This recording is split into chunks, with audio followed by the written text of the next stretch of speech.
Preamble होता क्या है? किसे कहते हैं? प्रियम्बल क्या होता है? अगर पूछा जाए कि व्हाट इज द प्रियम्बल, तो प्रियम्बल को आप लोग कैसे डिफाइन करोगे? सबसे बड़ी पहले ये आप लोग देखो कि कॉन्स्टिट्यूशंस एक बुक के फॉर्मेट में होता है। कॉन्स्टिट्यूशंस होता क्या है? तो सिंपल हम डिफाइन उसको कर सकते हैं कि collections of rules and regulations are called constitutions, यानी नियमों एवं कानूनों के संग्रह को हम संविधान कहते हैं। तो जब collections of rules and regulations है तो ऑब्वियस सी बात है, जब रूल्स और रेगुलेशंस को जब कलेक्ट किया जाएगा तो वह रिटन फॉर्मेट में होगा, वह रिटन फॉर्मेट में होगा। क्लियर? तो रिटन फॉर्मेट में जब होगा तो वह एक यानी स्क्रिप्ट के रूप में होगा, उसको लिखा गया होगा, तो ऑब्वियस सी बात है वह एक बुक के रूप में होगा। और जब भी कोई बुक लिखता है तो आप लोग देखते होंगे कि कुछ बुक का कोई ना कोई राइटर होता है, कोई ना कोई राइटर होता है। भाई बुक है तो ऑब्वियस सी बात है उस बुक को कोई ना कोई राइटर लिखा होगा। क्लियर? तो आप लोग कोई भी बुक खोलते हो तो वह राइटर्स जो है अपने बुक के बारे में, आप पहला या दूसरा पेज खोलोगे तो वो हमेशा लिखा रहता है बाय द राइटर्स, या लेखक की कलम से।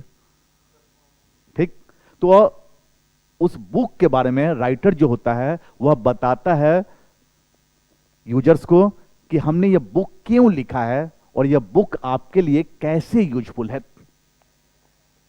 हमने यह बुक क्यों लिखा है और यह बुक आपको पढ़ने से क्या क्या आपको बेनिफिट्स हो सकते हैं, इस बुक को पढ़ने से क्या क्या आपको फायदे हो सकते हैं, और हमारी ये बुक्स जो है अदर राइटर्स के बुक से कैसे डिफरेंस है, लिखता है। ठीक? तो इंडियन कॉन्स्टिट्यूशंस की अगर बात किया जाए तो भारतीय संविधान के भी राइटर्स रहे हैं। कितने राइटर्स थे? यानी भारतीय संविधान को किसने लिखा है? तो कभी भी ये नहीं बोलना है कि इंडिविजुअल किसी पर्सन का नाम या इंडिविजुअल्स ग्रुप्स ऑफ पीपल के बारे में बताना है। सीधा सा बोलना है कि अगर इंडियन कॉन्स्टिट्यूशन के फ्रेमिंग की बात किया जाए तो इंडियन कॉन्स्टिट्यूशन यानी भारतीय संविधान का फ्रेमिंग कॉन्स्टिट्यूएंट असेंबली के द्वारा किया गया, संविधान सभा के द्वारा किया गया। और इस कॉन्स्टिट्यूएंट असेंबली में total number of the members कितने थे? 299, 396 पहले था। ठीक? 299 members according to Mountbatten plan के तहत। तो 299 लोग, 299 जो मेंबर्स थे, इन्होंने कॉन्स्टिट्यूशंस के बारे में, कॉन्स्टिट्यूशंस का फ्रेमिंग किया, भारतीय इंडियन कॉन्स्टिट्यूशंस को वह लिखे हैं 299 मेंबर्स। अब अगर मान लो आप लोग प्रैक्टिकली अगर कि ये 299 लोग अगर भारतीय संविधान के बारे में, इंडियन कॉन्स्टिट्यूशंस के बारे में अगर एक एक लाइन भी अगर लिखने लगे, ठीक, कॉन्स्टिट्यूशंस के बारे में अगर कुछ भी बताने लगे, तो कितनी मोटी हो जाएगी हमारी कॉन्स्टिट्यूशंस? जबरदस्त मोटी हो जाएगी। क्योंकि राइटर हैं जब आप ऑलरेडी, तो ऑब्वियस सी बात है ये आपकी ड्यूटी बनती है कि आपने यह बुक क्यों लिखा है, किस परिस्थितियों में लिखा है, और इस बुक को लिखने के क्या पर्पस रहे हैं, वह लिखेगा जरूर। तो अगर 299 लोग अगर उसमें से कुछ भी अगर लिखने लगे तो हमारी कॉन्स्टिट्यूशंस ऑलरेडी, एक तो अपने ऑलरेडी पहले से मोटी है, और ये लोग अगर 299 लोग अगर लिखने लगे तो और भी जब ज्यादा मोटी हो जाएंगी। क्लियर? तो इन लोगों ने क्या किया कि एक ही जगह लिखकर, ठीक, और वहीं पर 299 लोगों ने यहीं पर साइन कर दिया। क्लियर ना? 299 लोगों ने एक ही जगह कॉन्स्टिट्यूशंस के बारे में लिखकर और वहीं पर साइन किया है। ठीक? और साइन भी किस डेट को किया गया है? 24 जनवरी 1950 को। क्लियर? अब देखो आप लोग एक चीज हमेशा ध्यान रखना है, तो प्रियम्बल अगर कोई पूछे कि क्या होता है तो सीधा सा बोलना है कि यह प्रियम्बल इज ए प्रीफेस या इंट्रोडक्शंस ऑफ आवर कॉन्स्टिट्यूशंस, यानी प्रस्तावना, उद्देशिका को ही प्रस्तावना ही बोलते हैं, प्रियम्बल को ही प्रस्तावना ही बोलते हैं। यानी प्रस्तावना किसे कहते हैं? तो आपका सिंपल सा आंसर होगा एक लेमैन के रूप में कि preamble is a preface or introductions of our constitutions. यानी प्रस्तावना जो होगी संविधान के परिचय अथवा भूमिका को कहते हैं। प्रस्तावना संविधान के परिचय अथवा भूमिका को कहा जाता है। क्लियर? अब एक चीज आप लोग ध्यान हमेशा ध्यान रखना है कि प्री के लिए बहुत इंपॉर्टेंट, ये बहुत इंपॉर्टेंट सेगमेंट हो जा रहा है फॉर प्री के एग्जाम व्यू पॉइंट से और मेंस के व्यू पॉइंट से भी बहुत ही इंपॉर्टेंट सेगमेंट है ये प्रीएम्बल। प्री से भी यहां क्वेश्चन बनते हैं और मेंस से भी आपको यहां पर क्वेश्चन बनते हैं। पूरा आपको कहा जाए तो पूरे हमारे कॉन्स्टिट्यूशंस का क्रक्स ये हो गया। तो प्रीएम्बल किसे कहा जाता है, व्हाट इज द प्रीएम्बल? तो आपका सिंपल सा आंसर हो जाएगा, preamble is a preface or introductions of our constitutions, या हम इसको ऐसे भी कहते हैं preamble is a essence of our constitutions, यानी प्रस्तावना हमारे संपूर्ण संविधान का निचोड़ है, संपूर्ण संविधान का निचोड़। अब एक मार्केबल बात आप लोग ध्यान रखना है कि प्रीएम्बल शब्द जो है वह डेराइव्ड कहां से हुआ है।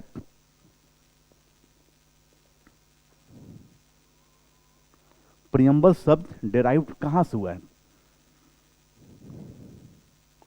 इसकी उत्पत्ति सबसे पहले कहां हुई है और वर्ल्ड की कौन सी कॉन्स्टिट्यूशंस में सबसे पहले प्रीएम्बल को एडॉप्ट किया गया है?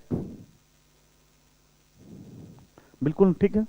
यानी प्रीएम्बल शब्द जो डिराइव्ड किया गया है वह यूएसए के कॉन्स्टिट्यूशंस के द्वारा, और यूएसए के कॉन्स्टिट्यूशंस में जब प्रीएम्बल शब्द को एडॉप्ट कर लिया गया, ठीक, यानी अमेरिका के संविधान के द्वारा, अमेरिका के द्वारा प्रीएम्बल शब्द को डिराइव किया गया और विश्व में सबसे पहले प्रीएम्बल, यानी कोई भी देश अगर कंट्री है वह अपने कॉन्स्टिट्यूशन में अगर प्रीएम्बल को एडॉप्ट किया है तो वह आपको यूएसए हो गया, अमेरिका। और आप लोग ये भी जानते हो कि वर्ल्ड का सबसे पहला यानी मॉडर्न रिटन कॉन्स्टिट्यूशंस अमेरिका के द्वारा ही एडॉप्ट किया गया।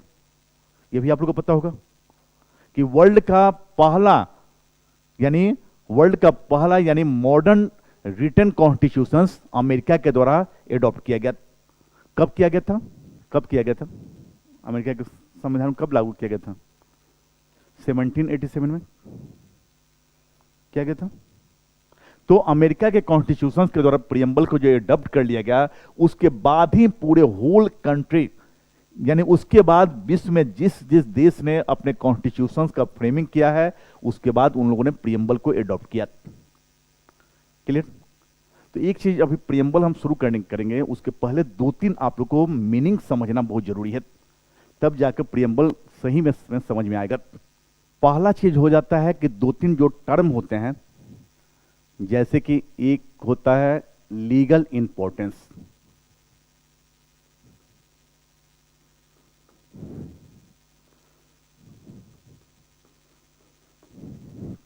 दूसरा जस्टिसेबल,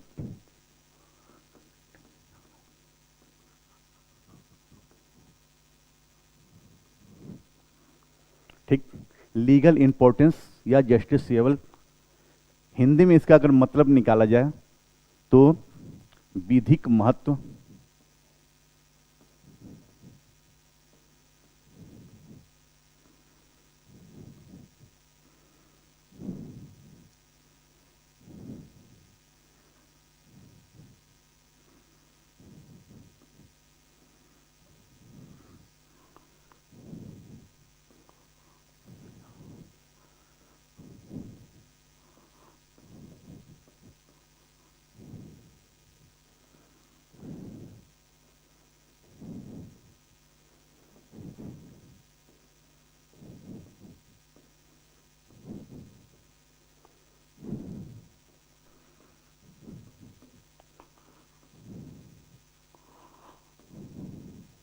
देखिए जितने भी मैंने वर्ड लिखे हैं इंग्लिश में लीगल इंपॉर्टेंस या जस्टिसेबल, हिंदी में अगर बोला जाए तो विधिक महत्व, न्याय संगत, विधि सम्मत, न्यायोचित, सबका एक ही मीनिंग है।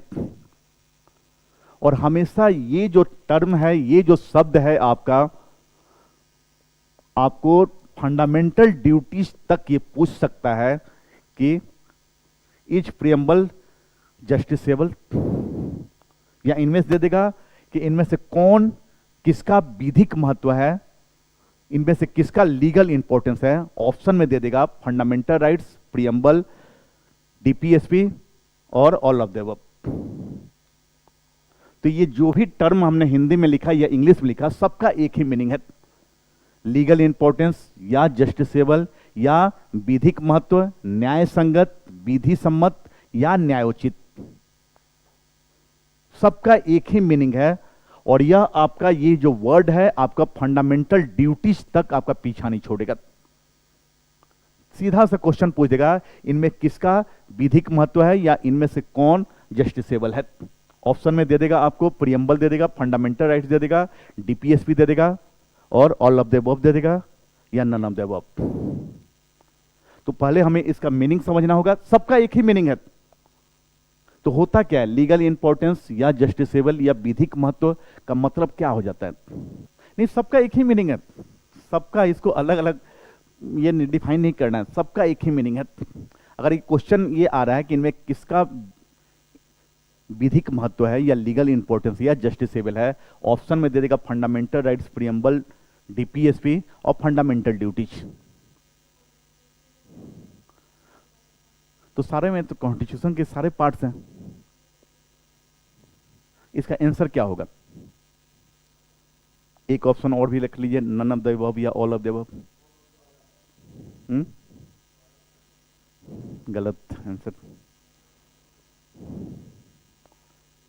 सबका ये जो भी मैंने ऑप्शन दिया है ये सारे कॉन्स्टिट्यूशन के पार्ट ही हैं। In which topic are justiciable, topic are justiciable, option में दीजिएगा। ऑप्शन में preamble, fundamental rights, DPSP, all of the above. लिखिए इनमें किसका विधिक महत्व है, इनमें किसका विधिक महत्व है, इनमें किसका विधिक महत्व है। आंसर क्या होगा, लिखिए ऑप्शन में लिखिएगा, प्रस्तावना, प्रस्तावना, मौलिक अधिकार, डीपीएसपी और उपरोक्त सभी। आंसर क्या हो जाएगा, किसका, क्यों फंडामेंटल राइट्स, प्रियम्बल क्यों नहीं, डीपीएसपी क्यों नहीं। अकॉर्डिंग टू आर्टिकल 32, हम हमेशा आप ध्यान रखना, ये इस क्वेश्चन के आंसर में एक आर्टिकल 32 नहीं बोलना है, क्योंकि अकॉर्डिंग टू आर्टिकल 32 जो है वह केवल यह कहता है कि जब भी आपका फंडामेंटल राइट्स का वायलेशन होगा, ठीक है ना, तो हम सीधे जस्टिस प्राप्त करने के लिए हाई कोर्ट और सुप्रीम कोर्ट जा सकते हैं। क्लियर ना। लेकिन यहां पर जस्टिसेबल आपने फंडामेंटल राइट्स बोला, आंसर आपका बिल्कुल सही है, आंसर आप लोग लिख लीजिएगा फंडामेंटल राइट्स। लेकिन यहां पर इसका मतलब क्यों, माने ये कैसे केवल फंडामेंटल राइट्स ही जस्टिसेबल है या इसका लीगल इंपॉर्टेंस है या विधिक महत्व। तो हमेशा आप लोग ध्यान रखना, इसके जो भी वर्ड यहां पर लिखा हूं मैं, इसके दो मीनिंग्स होते हैं, दो कॉन्टेस्ट में इसका प्रयोग किया जाता है। पहला चीज ये हो जाता है कि अगर किसी भी सेगमेंट के आगे, किसी भी टॉपिक के आगे अगर इनमें से कोई भी वर्ड अगर लिखा हो कि fundamental rights is a justiciable या डीपीएसपी या प्रियम्बल इज जस्टिसेबल, प्रियम्बल का विधिक महत्व है, तो इसके दो मीनिंग होते हैं। पहला मीनिंग ये होता है कि अगर उस सेगमेंट में कही गई बातों को अगर गवर्नमेंट लागू नहीं कर रही है, पहला इसके मीनिंग ध्यान रखिएगा आप लोग, जिस भी सेगमेंट के आगे ये वर्ड अगर लिखा होगा जिसके दो मीनिंग निकलते हैं। पहला मीनिंग ये होता है कि जिस भी सेगमेंट के आगे ये शब्द हैं, अगर उस सेगमेंट में कही गई बातों को गवर्नमेंट के द्वारा फॉलोअप नहीं किया जा रहा है, उसको लागू नहीं किया जा रहा है, गवर्नमेंट के द्वारा इंप्लीमेंट नहीं किया जा रहा है, तो वैसी स्थिति में हम इंप्लीमेंट करवाने के लिए, उसको लागू करवाने के लिए हम सुप्रीम कोर्ट जा सकते हैं, सुप्रीम कोर्ट या हाई कोर्ट जा सकते हैं, यानी जुडिशरी के ये में जा सकते हैं। अगर मान लीजिए कि फंडामेंटल राइट्स का विधिक महत्व जस्टिसेबल है, तो फंडामेंटल राइट्स में अगर कोई बात कही गई है और उसको कोई भी गवर्नमेंट, चाहे वो सेंट्रल गवर्नमेंट हो या स्टेट गवर्नमेंट हो, अगर उसको इंप्लीमेंट नहीं कर रही है, उसको लागू नहीं कर रही है, तो हम उसको इंप्लीमेंट करवाने के लिए, लागू करवाने के लिए जुडिशरी के पास जा सकते हैं। चाहे तो सुप्रीम कोर्ट, माने जुडिशरी का मतलब हायर जुडिशरी, हायर जुडिशरी का मतलब यहां हो जाता है सुप्रीम कोर्ट और हाई कोर्ट्स। तो पहला मीनिंग ये हो गया। अब मान लीजिए कि जैसे कि फंडामेंटल राइट्स जस्टिसेबल है, तो फंडामेंटल राइट्स में यह बात कही गई है कि वीकर सेक्शंस को चाहे वो ओबीसी हो चाहे शेड्यूल्ड कास्ट हो, उनको रिजर्वेशन देने की बात कही गई है। ठीक, अगर कोई गवर्नमेंट रिजर्वेशन वीकर सेक्शन को नहीं दे रही है, क्लियर, या राइट टू इक्वलिटी का वायलेशन कर रही कोई गवर्नमेंट, तो वैसी स्थिति में हम सीधे सुप्रीम कोर्ट या हाई कोर्ट में जा सकते हैं। सीधे हम हाई कोर्ट या सुप्रीम कोर्ट में हम जा सकते हैं। क्लियर ना? तो हमेशा ध्यान रखिएगा कि जिस भी सेगमेंट को, अगर यह कोई भी सेगमेंट हमारे कॉन्स्टिट्यूशन का कोई भी सेगमेंट, कोई भी टॉपिक का अगर विधिक महत्व है या वो लीगल इंपॉर्टेंस है या जस्टिसेबल है या न्यायोचित है, तो उसका मतलब ये हो जाता है कि उसमें कहे गए प्रोविजंस को अगर गवर्नमेंट के द्वारा लागू नहीं किया जा रहा है, गवर्नमेंट के द्वारा इंप्लीमेंट नहीं किया जा रहा है, तो हम उसको इंप्लीमेंट करवाने के लिए कोर्ट में जा सकते हैं। पहला मीनिंग क्लियर, क्लियर ना? पीछे दूसरा मीनिंग इसका क्या होता है? आप लोग सिंपल से जानते हो कि गवर्नमेंट के 3 ऑर्गन्स होते हैं, एग्जीक्यूटिव, लेजिस्लेटिव और जुडिशरी। जुडिशरी हर सिस्टम में, जुडिशरी जो होती है वो ऑटोनोमस होती है। रिलेशनशिप डिपेंड करता है एग्जीक्यूटिव और लेजिस्लेटिव के बीच। क्लियर? एग्जीक्यूटिव का काम क्या होता है? रूल्स यानी लॉ को एक्सिक्यूट करना होता है, लॉ को एक्सिक्यूट करना होता है, रूल्स को एक्सिक्यूट करना होता है, इंप्लीमेंट करवाना होता है। अब एग्जीक्यूटिव जो होती है लॉ को एक्सिक्यूट करती है, इंप्लीमेंट करवाती है। तो वह लॉ को इंप्लीमेंट या एक्सिक्यूट कैसे करवाएगी? बाय ऑर्डर, आदेश के द्वारा। यानी सरकार अगर किसी भी कार्यपालिका जो है किसी भी लॉ को इंप्लीमेंट अगर करवाना चाहेगी, तो वह कोई ना कोई आदेश पारित करके करवाना चाहेगी। क्लियर? पहला चीज। और दूसरा चीज कि इस रूल्स और रेगुलेशन को क्रिएट कौन करता है, बनाता कौन है? लेजिस्लेटिव बनाती है। नियमों कानूनों को क्रिएट कौन करता है? विधायिका करती है, लेजिस्लेटिव करती है। तो जस्ट इमेजिन कि एग्जीक्यूटिव का कोई भी वैसा ऑर्डर, एग्जीक्यूटिव का कोई भी वैसा आदेश, कार्यपालिका का कोई भी वैसा आदेश जो कॉन्स्टिट्यूशन का वायलेट करे। स्पेशली कॉन्स्टिट्यूशन का मतलब यह हो गया कि एग्जीक्यूटिव का कोई भी वैसा आदेश जो उस सेगमेंट में कही गई बातों का वायलेट करे। कॉन्स्टिट्यूशन की बात हम नहीं कर रहे हैं, ठीक है ना?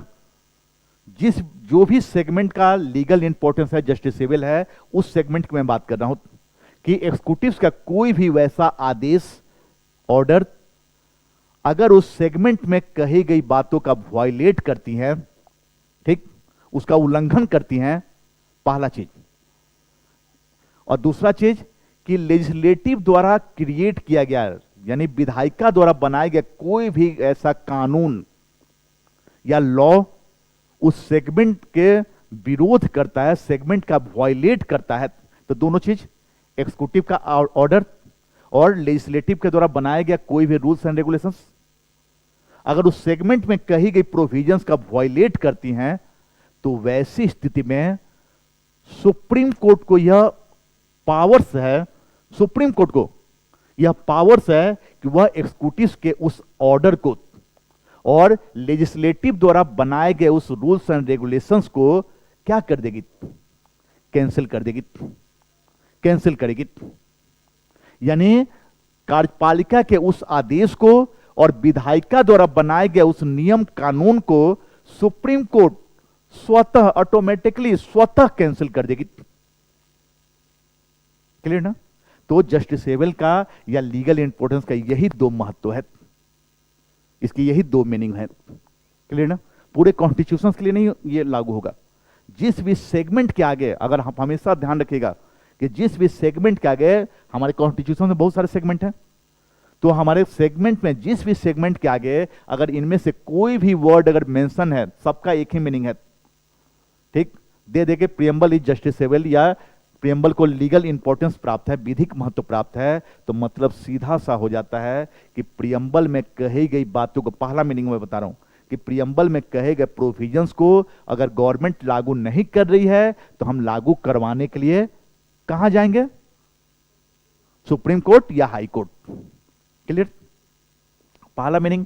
और दूसरा मीनिंग इसका क्या हो जाएगा कि एग्जीक्यूटिव का कोई भी वैसा आदेश, कार्यपालिका का कोई भी वैसा आदेश या लेजिस्लेटिव द्वारा क्रिएट किया गया कोई भी रूल्स एंड रेगुलेशंस, विधायिका द्वारा बनाए गए कोई भी रूल्स और रेगुलेशंस अगर प्रियम्बल में कहे गए प्रोविजंस का वायलेट करता है तो उस स्थिति में सुप्रीम कोर्ट स्वतः कार्यपालिका के, एग्जीक्यूटिव के उस ऑर्डर को और लेजिस्लेटिव द्वारा क्रिएट किए गए उस रूल्स एंड रेगुलेशंस को कैंसिल कर देगी। क्लियर? तो इसके यही दो मीनिंग होते हैं। क्लियर? कोई डाउट? क्लियर? तो इस सब का मीनिंग क्लियर हो गया?